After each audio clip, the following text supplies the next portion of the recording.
We're ready to roll with the third and final heat race. After this, your best lap won't matter and your final position in the race will. David sits on pole position with a 131.5. Previous race winner Kelton is far behind, struggling in qualifying, as well as Josh, just behind him. Low 135s for the both of them. From behind, the beam will be cut and the race will be underway. As you can see, only 3 drivers are running, but we'll see how close the racing is still. Somebody takes a look to the inside. That'll be Josh, but David has a small lock up and spins. So does Kelton. Josh is leading the way now. After the other 2 spin, there's a little bit of a collision while Kelton reverses onto the racetrack. David's getting back up to speed. We'll see how Kelton's doing here in a minute. He's back up to speed as well. Josh has a lucky escape through turn 1, avoiding all collisions and not spinning himself out also. He's got some clean air so he can put a good lap together. The question is, will he be able to find 4 seconds and match David with his qualifying time? Kelton was our previous race winner, and Josh has proven himself in that F3 tournament when he was winning for a while. He was leading the way for a handful of laps, funnily enough, after a big crash on lap 1, not unlike this. Him and Kelton have got some things to learn through this track, though. They're a ways off the pace, but they'll probably figure it out by the end of this. The first few times around the Red Bull Ring are definitely the hardest, and especially when you're in a Praga. It's not exactly a friendly learning environment. Most of our drivers have coped fairly well considering it's their first time in. The Red Bull Ring has some very difficult braking points, especially going into turn 4, and the Pragas are fast, lively, mid-engine rear-wheel drive cars. Even though they have all this downforce and ground effect, they'll step out if you want them to. If the first lap's clean, we'll be able to judge whereabouts his pace is, but it's definitely not going to be as fast as Josh is about to go around the final corner. He is around the final corner, not a bad line, could be a little bit tighter on the inside. Down the final straight. Here we go. Let's see how he does on his first lap. It won't be his best, but it'll be a lap. 137. Room for improvement for sure. That rolling start obviously makes the first lap a little bit slower, so having that extra get up and go through the main straight is going to shave a couple of seconds off. But I suspect lap times to start falling pretty dramatically here. From a trackside camera, it really doesn't look like these 2 are missing that much pace. It certainly doesn't seem like it's a handling problem. Maybe a little bit of a lack of confidence. Smooth through there. It kind of sounds like he might be trying second gear through there. Now the car bogs down on the exit, but it's a lot more stable than going in first gear. You can shave off quite a lot of time if you drop down into first, but again, it's that confidence. Maybe we don't want to risk that. It may just be a heat race where your finishing position doesn't matter, but you still want all the valid laps that you can get. I will say, Josh's line looks very good, very smooth. I'm thinking most of the time that he's losing, if any time, is going to be through braking. He could be braking a little bit too light, a little bit too soon. He could also not be getting on the throttle soon enough. We can't really see because there's no telemetry from the car, but the line itself looks just fine to me. The gap between him and David does seem to be growing in this short time that I've been watching it. Let's see what he can put together here. Should be on the brakes by now, dropping in a third. Not tight enough through there. That might be an invalidated lap. That might have been too wide there.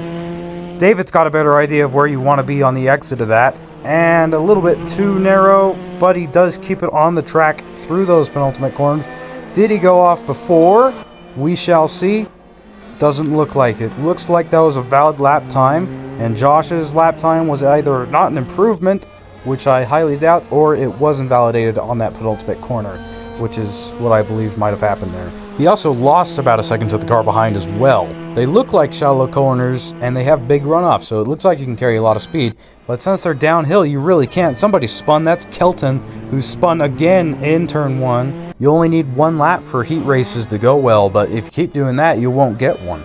Use these races to learn the track a little bit. Don't try and push too much. Just get it in your head, feel where you're going to be confident. After that, just do what you can with the car, drive careful, just bring it home. Don't feel the pressure for racing for position or anything in these. Just focus on your line, on your car, put it together. It's a harder mentality to develop. You kind of just want to be able to push as hard as you can and race as fast as you can the whole time, but realistically in this situation, it's bad if you do that. The tires get too hot, you get into your own head, you lose time if anything. That's not what you want. I believe going wide on the penultimate corner invalidates your next lap as well, but if we see Josh do okay through here, we'll be able to check. I don't think he's gone off anywhere else. Through the trees, we can't really see him that well. being a lot more sparing with that line there. Very good through the final corner. That's about as good as you want to be through the final corner, but again, I think you're either early on the brakes or late on the throttle. Not carrying enough speed. It's not an improvement. It might have been invalidated. But David is catching very fast. He gained a 1.5 seconds on that last lap. Clearly the fault was Josh's, not so much the steering wheel, but the pedal management. He is consistent though, that's for sure. David has put together a 131.5, and Kelton, on the other hand, has spun once more. He's yet to set a valid lap, and considering he's spun on every lap, it's not going to be a good one even if he did. Not that spinning is exclusively for people who are bad at driving, of course. We saw in the last race Cooper had and Jason Paulson had their fair share of spins. Spinning doesn't necessarily mean you're slow, it usually means that you're too fast. You're being too greedy with your right foot most of the time. Look at the gap to Josh from David now. That's closed a lot in this lap. Josh needs to figure out how to handle the pedals and figure out where he's losing so much time, or else he's going to have dirty air. There's 4 minutes left and just a second separating them, so he doesn't have time to just wait this one out. He has to gain some speed. Maybe that's not the strategy he wants though. Maybe he could benefit from being behind David and learning his braking lines a little bit. When you're driving behind someone, you can kind of gauge their limit and their understanding of the car. Maybe it's greater than yours and you can learn a thing or two from them. You can gain a little bit of time behind them, especially when you're in the same car. If David passes Josh and Josh can see that David brakes way later and keeps it on the track safely, then Josh can learn that, and you can start applying that to his laps as well and shave a lot of time off. We'll see if David improves his time here. He's definitely gaining on Josh. It's not an improvement this lap. Josh has improved. He's done a 32, but he spun immediately afterward. Oh, that's going to be a close miss. Very near miss there for David. Went behind Josh off the track. That sacrifices his lap time, but that was incredibly close. We could actually see him on the brakes there. But just before that, Josh secured a 132.1, a very good improvement compared to his qualifying. I reckon there's still a lot more out there for him. I wouldn't be surprised if towards the end of our racing we'll see him in the 31s or maybe even 30s, but he spun again in turn technically 3. Definitely a believable common place to spin out. He goes for the 3-point turn pull away, which is fairly understandable as the clutch pedals are most likely disabled for these cars. They are sequential. There's 2 minutes 45 seconds left for anyone to improve their time. Probably Kelton needs to make good use of that. If Josh can do a 32, he can do a 32, that's for sure. They're very equally paced. And I'd say that Josh definitely has the line down. It's still completely clueless as to where he's 3 seconds off our best. That's one of the best lines I've seen so far. That is a little bit missing the apex. Oh, missing the apex a lot there, and at the gravel actually. It looked like it was just one of the outside wheels. No, he went pretty deep there. Yeah, that's going to be a lap time invalidated, but he should be able to get another one in. Again, that corner is a little deceptive. It's downhill.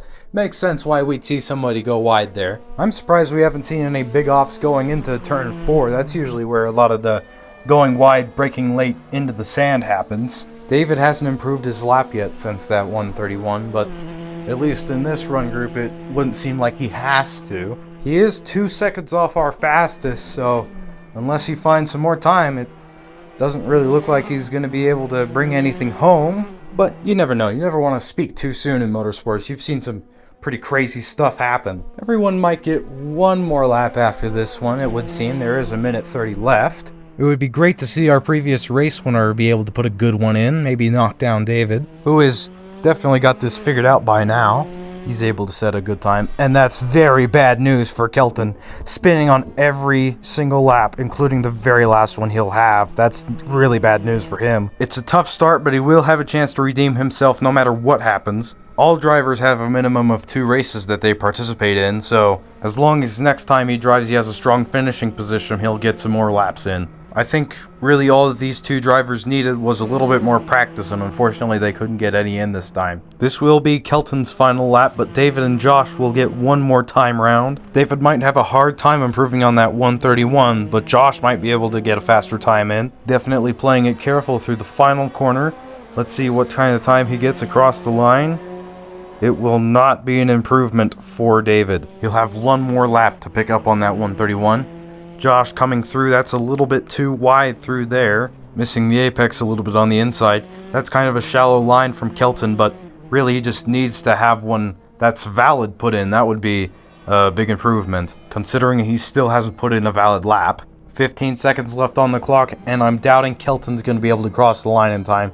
This might just be his final lap. It's going to come down to whether or not David or Josh can improve on their previous laps. David's coming out of turn technically 3, and the clock is out of time. Kelton will not get another lap in. Turn 4 is certainly a difficult one because of the downhill braking zone.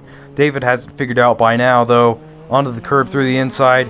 Very good line through there. Could be a little bit wider, but not too bad. One of the big difficult things about the Red Bull Ring is that going too wide and going onto the curbs can really upset the car, but also staying too far inside and not giving the car enough room to straighten out can also cause you to spin. So it's this perfect balance of being on the correct line, not quite on the curbs, but right up against them. If you're too far to the inside on the exit, then you'll just spin it because you took the corner too sharply. You'll lose time and stability if you decided to go about it that way. Being good over the curbs there, that's about where you want to be. Missing the apex there, going too wide. Will this be an improvement? We'll see. Down the final straight for the very last time for the heat races, and it is not going to be an improvement for David. That's race over as well. Josh is on a lap at the moment. He's 30 seconds behind. It'll be a while before he gets to cross the line, but he will get it done. You have 30 seconds to finish the race after the lead driver comes in, and the gap at the moment is 25 seconds. He might be able to put one together just before the timer ends. But David showing skill in on-track capabilities and also pretty decent consistency. He isn't top of the leaderboard, but he definitely is close enough to be able to get into the finals potentially. That 131 will be enough to make him take the crown for this heat race. Josh trims his time down to 132.1, and Kelton gets a valid lap in, but only a 148. No more time trials with the exception of qualifying coming up. Now it's going to be all on-track racing. Your finishing position is going to be your final position.